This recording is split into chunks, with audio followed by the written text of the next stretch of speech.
Kaixo, ongetorri jakindunera. Gaurko bideoan ikusiko dugu zelan kalkulatzen diren edo zelan lortzen dugun maiztasun taula bat erabilita, mediana eta kuartillak.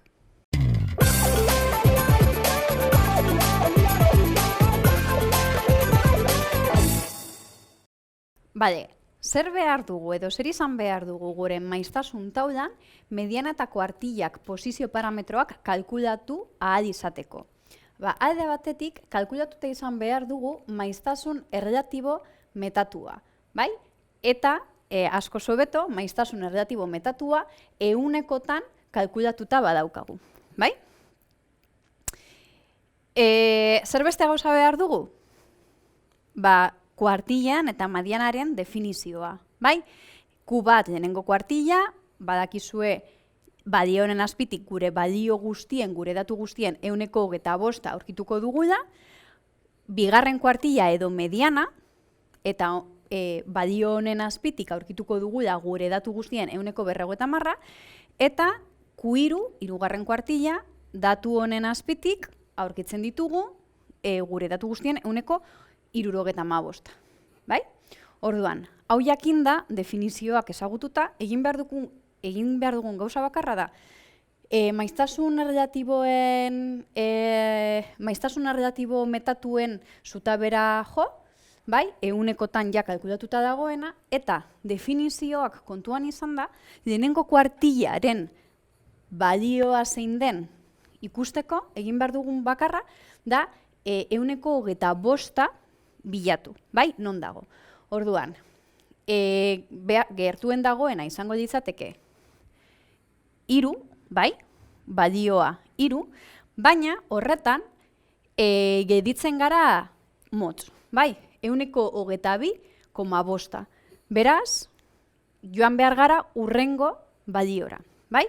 Urrengo balioan ja, 122,5 honetan, definizioa esaten den moduan, 125 sartzen da, eta beraz, balio honen azpitik, gure datu guztien 125 aurkituko dugu, bai? Beraz, kasu honetan, gure adibide honetan, zein da gure lehenengo kuartillaren gutxi gora berako balioa? 4, bai? Zehatz-mehatz jakiteko beste kalkulo batzuk egin beharko genituzke, badakizue, baina maiztasun taula batean, esan dezakegunan da gure Q bat, gure lehenengo kuartilla, 3 eta 4 balioen artean egongo dela. Bai? Era berean kalkulatu dezakegu Q2 edo mediana. Bai? Definizioa kontuan izan da, bilatu behar dugu 150. Bai?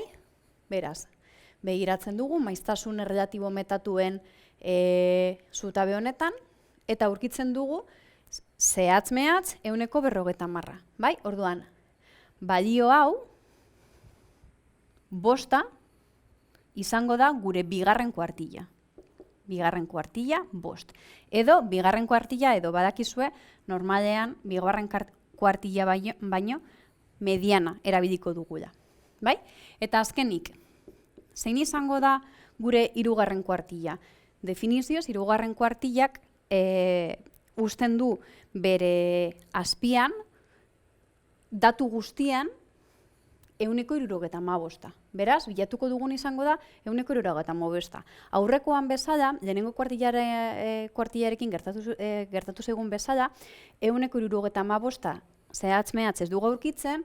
Orduan, zein da aurkitzen dugun ehunekoa gertuen dagoena 175era, baina pasatzen dena?